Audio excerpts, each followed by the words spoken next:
Assalamualaikum warahmatullahi wabarakatuh. Halo warga Banjarbaru dan sekitarnya. Perkenalkan, saya Rida Noprihati Solehah yang akan menemani Anda selama 15 menit ke depan di podcast Kata Demi Kata suratkabardigital.com. Tentunya kita hari ini akan membahas tema tentang hewan kurban bersama dengan Ketua DPRD Kota Banjarbaru. Baik, warga Banjarbaru dan sekitarnya, saat ini telah hadir di tengah-tengah kita semua Ketua DPRD Kota Banjarbaru, Bapak Fadliansyah Akbar. Halo, selamat sore Bapak. Apa kabar? Sore, Mbak Rida, apa kabar? Ya, Alhamdulillah baik. Bapak sendiri bagaimana kabarnya Bapak? Alhamdulillah baik, sehat Alhamdulillah. walafiat ya. Siap. Terima kasih banyak Bapak setelah hadir di podcast kita pada hari ini. Ya, terima kasih. Iya. Bapak, Hari Raya Idul Adha ini kan sebentar lagi Pak ya. Untuk itu, ini adalah sebuah momen bagi warga Banjarbaru khususnya untuk melaksanakan ibadah kurban itu sendiri Pak, bagi yang melaksanakan.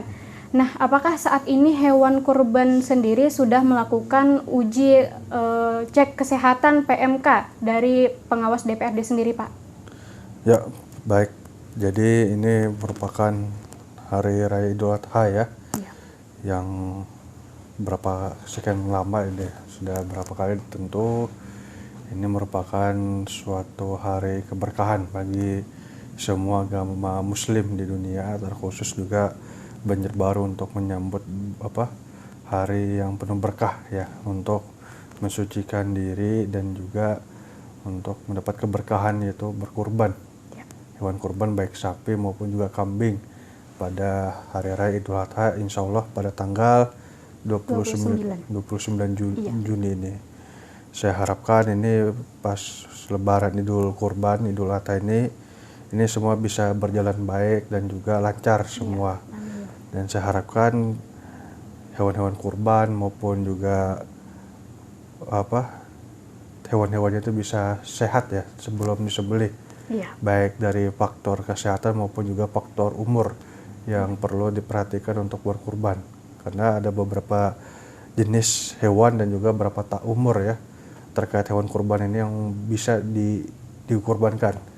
Saya harapkan ini semua dinas-dinas terkait dan juga semua aspek elemen masyarakat ini bisa saling membantu dan juga bisa memilih hewan kurban dengan sehat ya.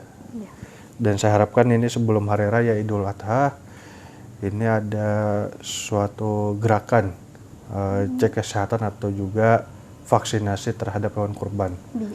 Karena hewan kurban ini perlu dicek seluruh kesehatannya karena ini berkaitan dengan konsumsi masyarakat. Saya harapkan ini dari para peternak-peternak kurban yang ada di Banjarbaru maupun juga distributor ini, sebelum dilepas diperjualbelikan oleh masyarakat ini bisa memiliki sertifikasi sehat atau sertifikasi vaksin lah untuk mencegah penyakit. Karena sekarang di Indonesia ini banyak penyakit hewan itu bermunculan ya. Pak. Baik dari pemunculan dari PMK, penyakit mulut dan kuku, dan juga penyakit LSD atau yang disebut tuh penyakit lato-lato. Itu yang sangat berbahaya bagi masyarakat Indonesia ini untuk dikonsumsi. Saya harapkan semua penyakit itu sebelum dijual balikan itu ada suatu pemeriksaan cek kesehatan sertifikat dari Dinas DKP 3 atau Dinas Kesehatan menangani hewan ini ada berlabel itu sebelum dilepas oleh masyarakat. Saya harapkan dua macam penyakit di Banjarbaru ini ya saya harapkan mudah-mudahan tidak ditemukan. Walaupun juga toh ditemukan itu cepat-cepat dicegah dulu supaya tidak terlalu menyebar. Karena di Banjarbaru khusus hewan kurban ini banyak mengandalkan impor daerah lain ya.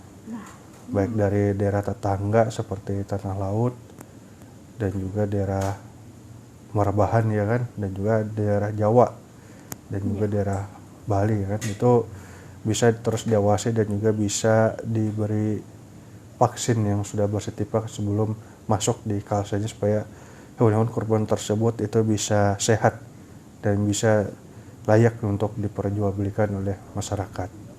Saya harapkan itu bisa diidentifikasi dan juga bisa minimalisir suatu gejala suatu resikonya dengan baik ya bagi pemerintah daerah ini saya harapkan. Baik Bapak, itu Bapak untuk informasinya apakah bagaimana seperti apa Pak hasilnya tentang pemeriksaan itu sendiri Pak? Ya, dari hasil pengamatan saya dan juga informasi yang diberikan ke saya, itu memang sekarang ini dinas DKP 3 ini alhamdulillah dia sudah mulai bekerja dengan baik ya untuk mencek seluruh kesehatan hewan kurban, baik dari kesehatan hewannya maupun juga kandang ya. Karena dua hal itu sangat mempengaruhi dari kesehatan, namanya gizi dari hewan kurban tersebut. Misalnya cek kesehatan apakah bebas dari penyakit hewan ya, terutama penyakit PMK dan juga penyakit lato-lato. Yang kedua itu pengawasan dari segi kandang. Kandang ini diawasi supaya konsumsi makanan itu betul-betul bagus lah bagi hewannya, tidak sembarangan ya kan. Misalnya ampas tahu yang tidak layak dipakai untuk makan ternak itu tidak bagus lah menurut saya, maupun juga makan hal yang lain. Itu perlu diawasin ya dari segi konsumsi yang bagus dan juga kebersihan dan juga hewannya yang perlu diawasi. Ya. Untuk informasi tentang prediksi jumlah hewan kurban nih Pak, tahun ini apakah mengalami kenaikan daripada tahun sebelumnya Pak? Ya kalau jumlah pastinya prediksi hewan kurban yang di jumlah konsumsi saya kurang hafal ya. Karena saya lupa informasi, tapi yang layak untuk ketersediaan daging kurban di Kota Banjarbaru insya Allah itu mencukupi sesudah lebaran ya. Baik. Sudah memenuhi kota lah. Iya Pak. Dan juga kalau tidak salah ini kayaknya ada peningkatan lah tahun-tahun kemarin. Kenapa saya bilang ada peningkatan? Karena terkait hewan-hewan yang dulu tertahan dulu ekspornya karena harga tinggi, sekarang sudah mulai bisa masuk, otomatis itu bisa meningkatkan produksi dan juga konsumsi hewan kurban di masyarakat Banjarbaru. Iya, tentunya karena COVID tahun kemarin ya Pak ya. Dan Kalau juga tahun ekonomi kemarin itu banyak yang kekurangan stok itu karena penyakit PMK. Iya. PMK yang merebak ya di Pulau Jawa. Jadi itu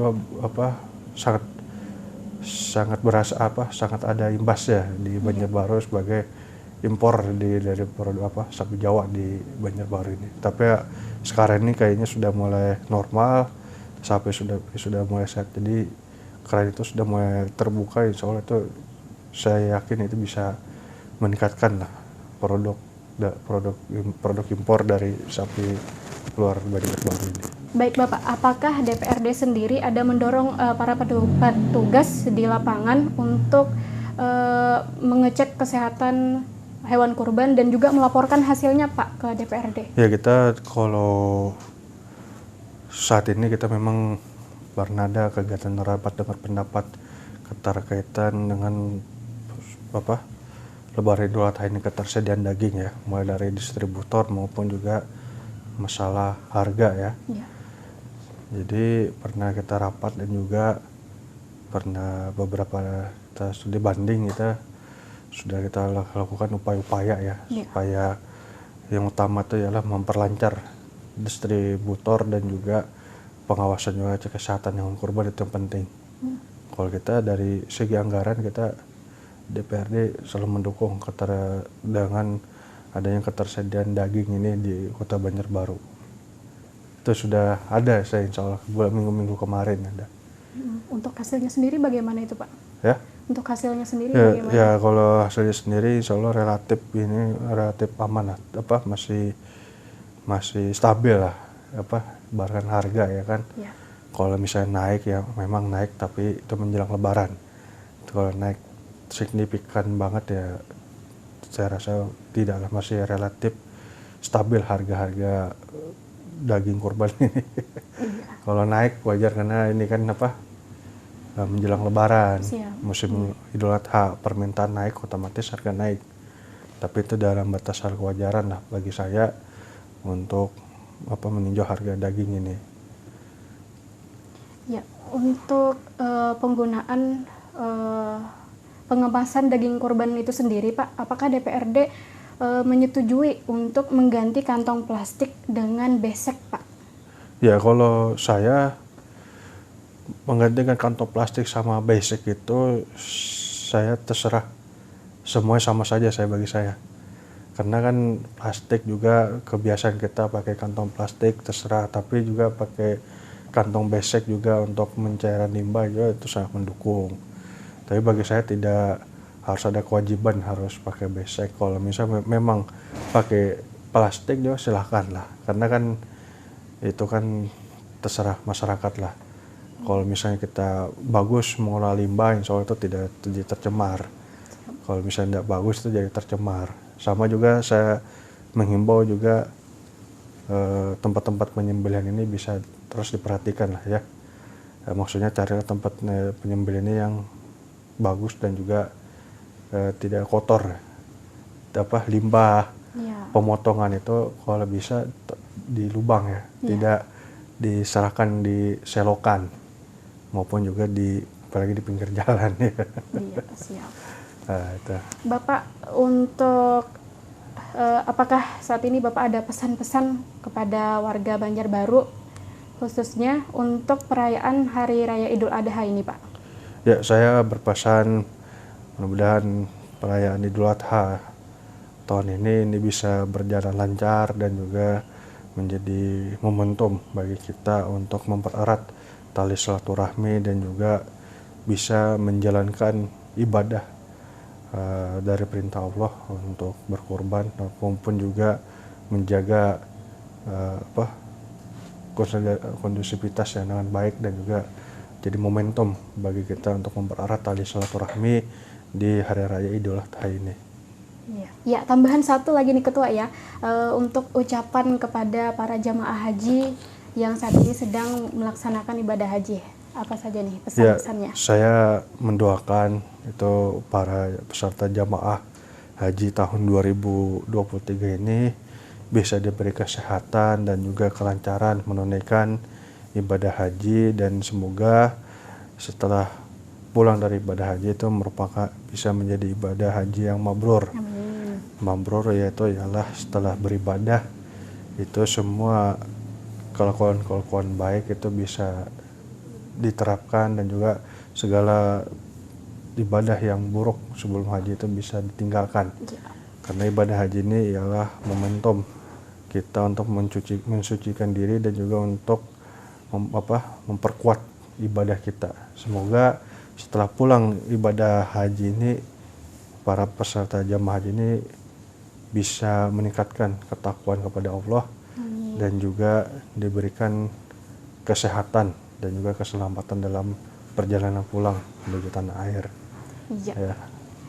Baik, cukup sekian podcast kita pada hari ini. Jangan lupa untuk like, komen, dan subscribe.